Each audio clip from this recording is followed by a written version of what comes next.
Welcome to this special episode of Mr. Beggan's RMPS, Why We Study Religion.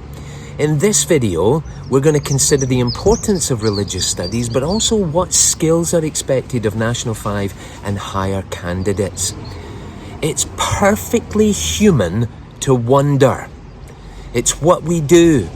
When bad things happen to good people, when people we've loved and lived with no longer breathe, are no longer with us, when we realize how small we are in such a vast universe, when things happen to us that we can't explain, when we taste and when we experience what we call the supernatural. In fact, there is nothing about life, the world and the universe, that we have not thought long and hard about. When we wonder, we ask ourselves questions. Human beings have been wondering and questioning from the beginning of our history. What is life really about? What does it all mean? How can I be happy? Is anything we see actually real? Is there someone or something out there that made the universe? What happens when we die? What's the right thing to do? These questions are not easily answered, but throughout the ages, different people have offered different explanations for the way that we are, why we do what we do, what we should do, and whether or not there's a God, the nature of reality, and all of these things. Those questions and answers have actually shaped the world that you and I live in. There is a God. There is no God. God made it all. Everything is here by chance. There is a heaven. Heaven is a lie we tell ourselves because we fear death. There is a hell. There's a devil and there is evil. No, hell, the devil, evil, these are inventions that keep people in line. Am I a thinking thing or am I a physical being? Do I have a soul? There is no invisible part. What you see is what you get. Life goes on after death. No, death is not the end. YOLO or not YOLO. We are continually reborn again and again. There is a right and a wrong thing to do. Morality. Morality is just a human invention. Do what you want. No, the goal of life is to be happy. The purpose of life is to serve others. No, we're all created equal. But are we all equal?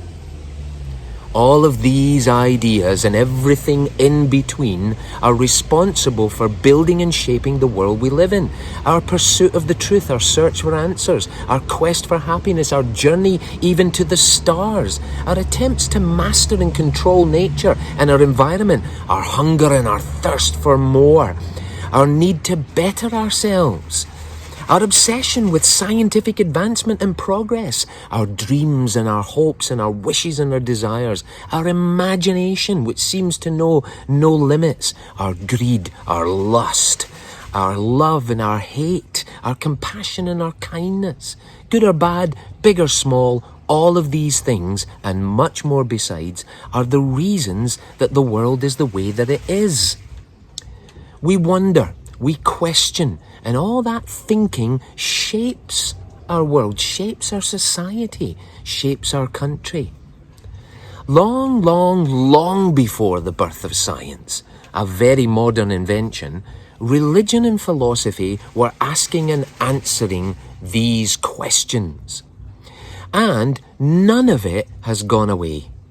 The ideas that religions and philosophers of the world came up with to answer our most challenging questions way back then, ultimate questions about existence, are still very much a huge part of the way that we think about our lives.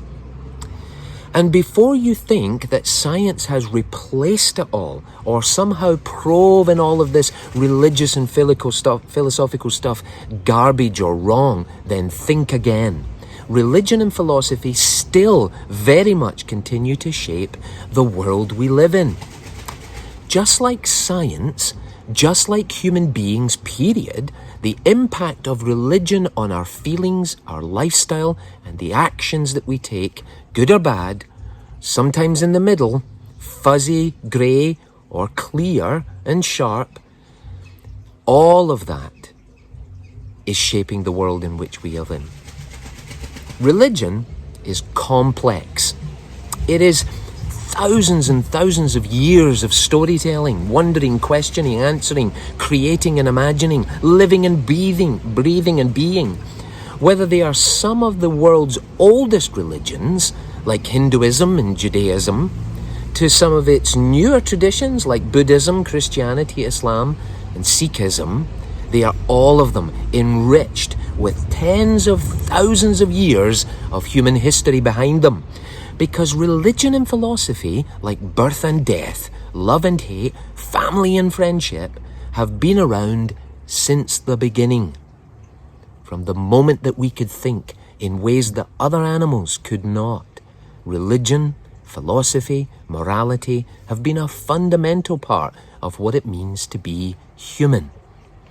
And they have helped us ultimately, and in immeasurable ways really, to gain a sense of meaning, value, and purpose. Religion is not an evil that we need to be rid of, that science has somehow made useless. It still lives, it breathes and flourishes in a very modern world. The scientific worldview, our modern logical and rational way of thinking about things, didn't replace religion or myth or folk beliefs. In fact, reason, science, and logic all grew out of myth, folk belief, and religion. 7,637,330,000.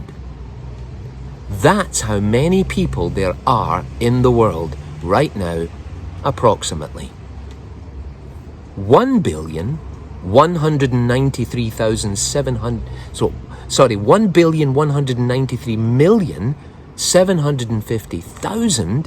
That's how many people in the world do not identify as religious. That means that 6,463,580,000 people identify with some sort of religious belief. 2.17 billion Christians, 1.9 billion Muslims, 1.16 billion Hindus, 500 million Buddhists, 14,500 Jews, and about 500,000 people with other religious beliefs and traditions. Now, all of that sounds like ridiculously big numbers, and they're difficult to wrap our heads around sometimes. Let's imagine that the world was just 100 people. If it was just 100 people, 88 of them would be religious, and just 12 people would not. 33 would be Christians, 22 of them Muslims, 14 of them Hindus, 7 of them Buddhist, 12 other religions, and just 12 non-religious people in that group of 100. That's 88%. Are 88% of the world nuts? Or is it perfectly human to be religious, to have faith, to believe? If religion is about finding answers to life's most challenging questions, if it's about connecting to something bigger than ourselves, if it's about finding some meaning and value and purpose in what we do, then religion, regardless of the tradition, is 100% human. That doesn't mean that the 12% of the world has gotten it wrong. It's perfectly human not to believe, to not follow, to not practice. But what it does mean is that it makes perfect sense to study religion when the vast majority of the people in the world that we will meet and identify with or they themselves will identify with some sort of religious tradition. And we would be crazy, therefore, not to think about that, not to learn about that, not to study that. And that is what we do in RMPS. Religion is human. Religion has shaped and continues to shape the world. And to understand religion is to add to our understanding of what it means to be human and to be alive in the world. To understand religion is to add to our understanding of the universe and the bigger picture. It might not be the only thing that you study in your life, but a study of religion will help you make sense of humanity and the world we live in. In Higher and National 5 RMPS, we study religion as academics. We don't study it because we want to believe in a particular tradition or a particular faith.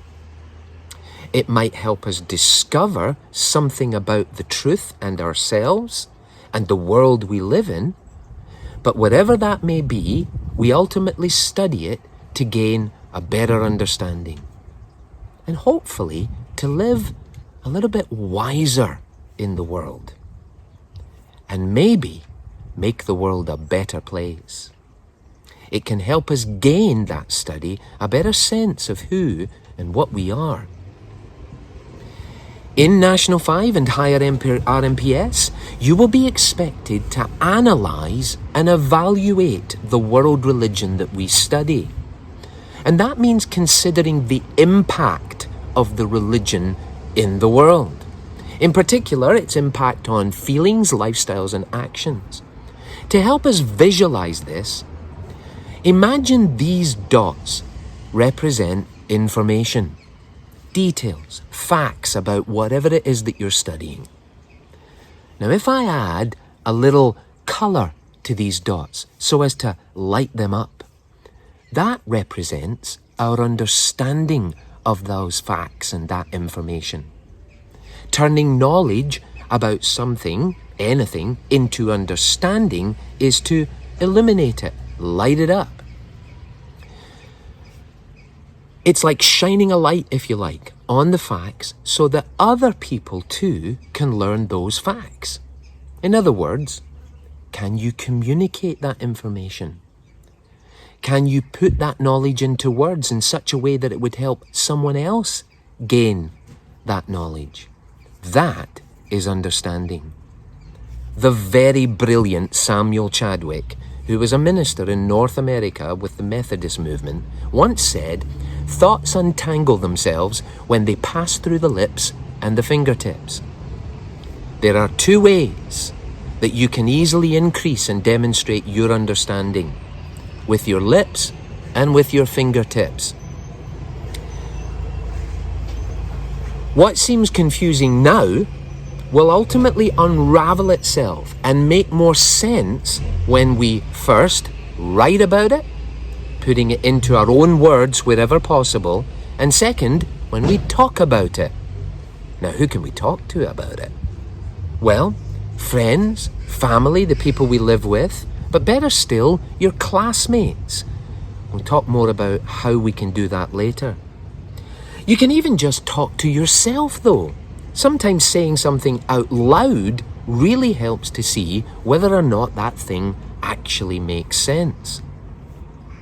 Later on in the course, you'll get an opportunity to put together a digital presentation, a combination of some slides on PowerPoint and a voice-over that will also help you to demonstrate your knowledge and understanding of the religion we're studying.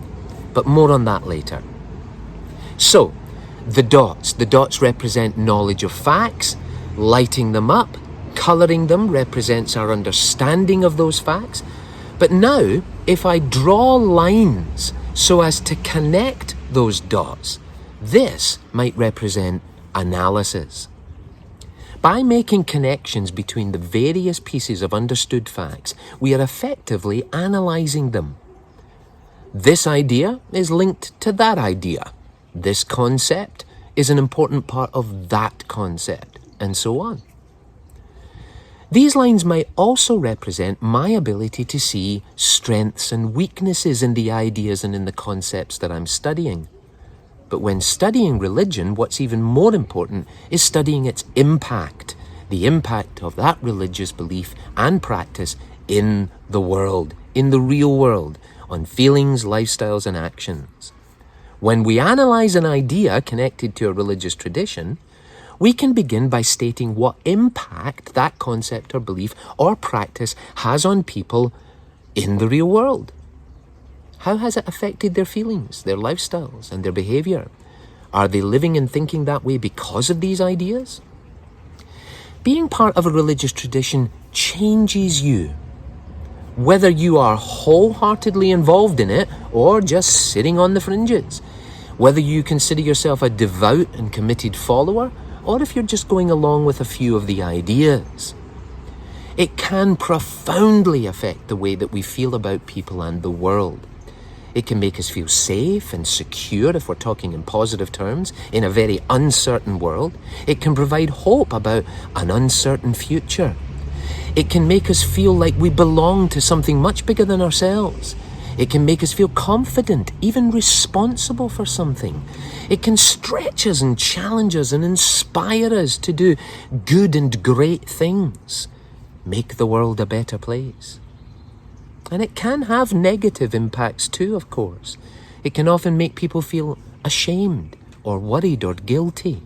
It can make them feel less secure and inferior, or the opposite, can sometimes make them feel superior to other people. It can give them strange ideas about what is good for people, and in very rare situations, it can even attract people to extreme views, unhealthy and even violent ideas. It can make people feel superstitious, which is a very different idea than belief in faith. And it can also make people susceptible to extraordinary experiences or powerful and manipulative and charismatic individuals.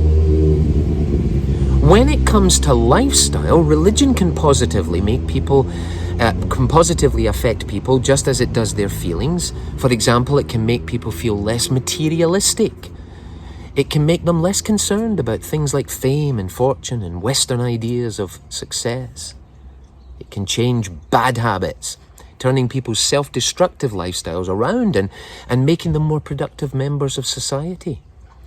It can lead to less stress and suffering and anxiety, as well as help people form good habits and routines that keep their mind and body healthy. It can make people feel less selfish, behave less selfish, be more considerate of others. It can inspire great acts of love and kindness and sacrifice. And it teaches us how we might not be at the center of our universe. It might not all be about us, and that there might just be something bigger and greater out there. Sometimes, though, sacrifices that certain traditions might demand of us can be negative, depending on how you view it or how you respond to it.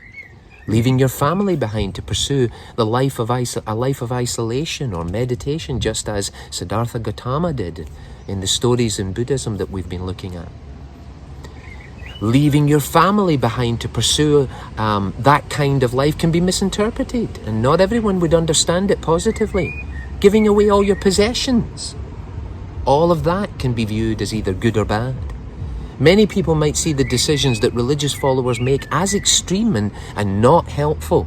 And in rare circumstances, as we've said, certain individuals might choose paths that are not really at the heart of the religious tradition, but somehow they find a violent expression of that particular idea. People might become intolerant of other members of society, forming prejudices against certain lifestyles or other beliefs that they might have. They may also feel like they don't belong anymore to the rest of society, which also might lead to difficulties integrating and fitting in. There are also difficulties sometimes that are not necessarily negative for the rest of society, but for the individual. Sometimes special diets are required in certain religious traditions, or lifestyles connected with that tradition might make shopping difficult, going for food or clothes or other things.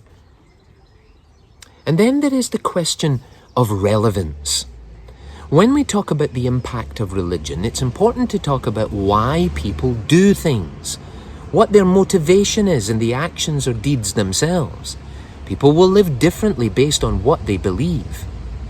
If you have not grown up in a religious tradition, things like prayer, worship, following the instruction or guidance of sacred texts, taking part in festivals, wearing certain items of clothing on special occasions, or even all of the time, going to a church or a temple or a sanctuary to be with other followers, making sacrifices of your time, your money, your possessions, or your talents, holding special ceremonies, or for the example or following the example of special people and important figures in that tradition.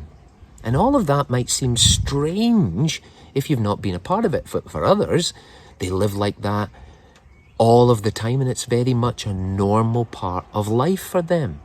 And it's important that we can not only understand that, which ultimately makes the world a better place, more tolerant place, it's also important that we can write about that we can explain and describe that in our writing in RMPS. The most important aspect of relevance, though, is our ability to make connections to the wider society and what is currently going on in the world. So when I think about Scotland in the 21st century and then think about the feelings, lifestyles and actions of people belonging to certain religious traditions, how closely do those things relate to each other? And can one thing help explain the other? For example, is it something that's obvious and noticeable in the way that that person is living or behaving? Does that belief or practice or behavior reflect only their tradition, or does it also reflect something about our society? Does it help explain why they are the way they are and what they do? Does it make the world a better place? What does it promote? Fear, hope, hate, love, prejudice, compassion? Is it used for good or for evil? Does it promote positive values to live by? Is it just old-fashioned and no longer really relevant in a modern world? Is it based on ancient customs? Does it seem out of touch with present realities of our modern world? And does it agree or disagree with modern science and our developments in technology? Or non-religious philosophical ideas like atheism and humanism? Are the demands of that religion on its followers too great, too severe, too extreme, or even just unreasonable? This all then leads us to the skill of evaluation. If I light up any one of these connections that I've made, we can call that evaluation. To evaluate, I must first select something that I've analysed. I might not select every connection that I've made, but my ability to choose something to talk about and write about is part of the skill of evaluation. Evaluation is about one of three things: meaning, value, and judgment. What does this mean? What does it mean for the people who follow the tradition? What does it mean for everyone else? What does it mean for the world we live in, or the society, or the environment? What does it mean for our legal system, or our sense of morality, and so on? Asking, what does this idea, what does this practice, what does this concept mean, is the first step in evaluation. It bridges between analysis and evaluation. Then, what value does this have? Is it an important part of the world that we live in? An important part of our society? Should it be protected?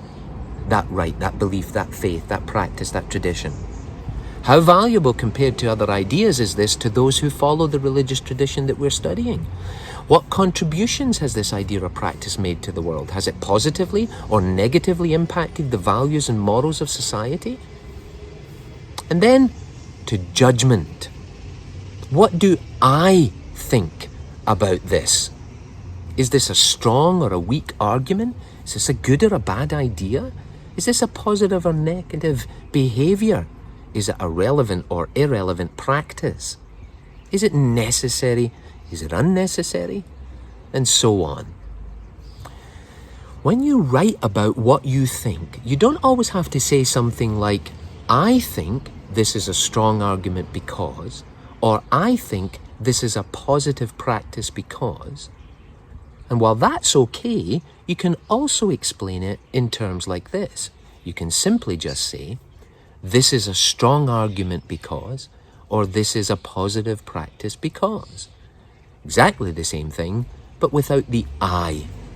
And the reason that I mentioned that little piece of guidance in your writing is because that's a good academic skill to practice, especially for those of you that are considering further or higher education in college or in university. Religion changes people. It shapes the world we live in. It influences our laws, our society, usually for the better, though obviously not always. You will find the impact of religion everywhere, and not just in the obvious places, like church buildings, temples, sanctuaries, and the like. You can see it in the architecture of our buildings, in our culture, in our music.